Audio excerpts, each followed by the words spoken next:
Every summer, there's always one insect that seems to always constantly appear.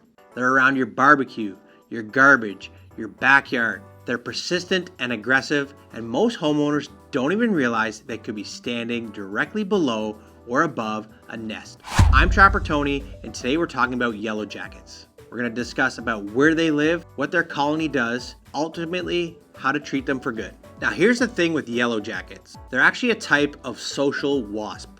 Their colonies can range from hundreds to even thousands depending on the time of year the nest gets established. Unlike bees, yellowjackets are scavengers and they're predators. And why are they attracted to your home? Well, you offer food, security, and shelter. If you're barbecuing outside, cooking burgers, they're attracted to meat. If you have a vegetable garden with insects, they're going to go after those. Anytime you open a pop or social beverage, they're going to be looking for those sugary treats. If you have pets, they look for pet food and any stagnant water around your property.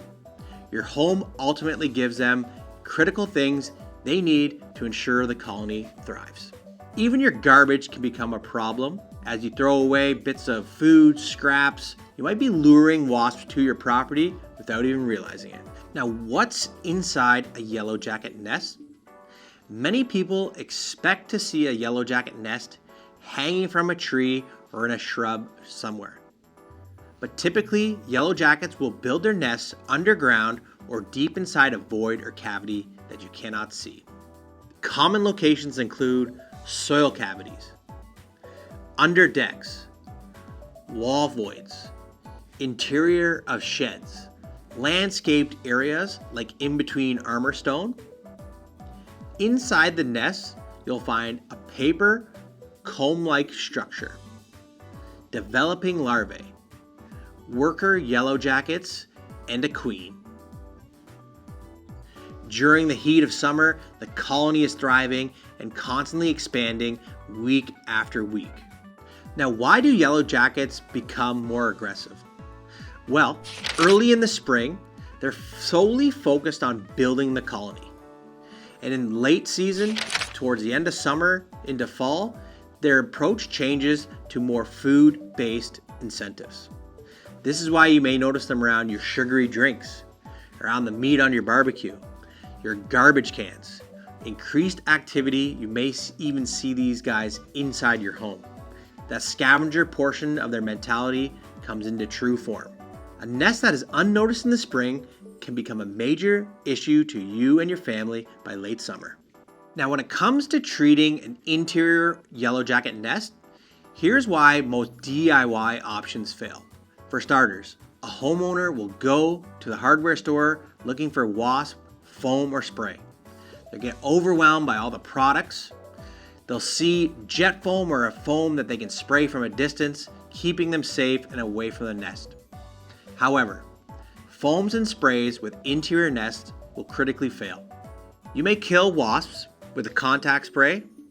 However, you're not treating the nest as a whole and ultimately getting to the queen inside. Dust insecticide is critical for treatment. It's a very thin layer that gets pumped right into the void and in around the entry point. As the wasps move and migrate through this entry point, they're ultimately bringing in bits of chemical, making contact with the hive internally, killing off the colony this way. It's critical to isolate the entry point. It's very obvious come late summer. Wasps will be moving and migrating through one single area or somewhere in close proximity to each other. We know we've established the entry point to the nest. Here is where a bellow duster comes in handy. We'll find that entry point and pump a fine dust powder right inside. It'll spread through the cavity. We'll move the powder around the entry point so when the wasps make contact, they'll track the chemical right in. As they move and migrate through the entry point, the wasps don't even realize they're tracking the chemical right in internally on their bodies. Professional yellowjacket treatment always starts with safety. Even upon inspection, I'll suit up wearing my protective gloves and protective suit. This will help me get close to areas where I think or suspect there may be an entry point, These could be in cracks and crevices in the brick siding of your home. This could be an underground nest in the soil. This could be gaps along the roof line where your gutters and shingles meet. We're looking for a specific increased activity throughout a small void or hole where we notice the yellowjackets moving constantly back and forth. We'll see that flight path. We know there's active population. We know we're near the entry point. Finding the entry point for the yellowjacket nest is critical. It's the key component before treatment can begin, as this is where we'll focus our dust application right inside the void and in and around the area, allowing them to track that chemical right inside to the nest. Now, don't get me wrong, yellowjackets are critical and play a substantial role in the ecosystem. However, when they establish a nest near your home or property, this is where the threat becomes real to you, your kids, your pets, or anywhere in close proximity to the location of the nest.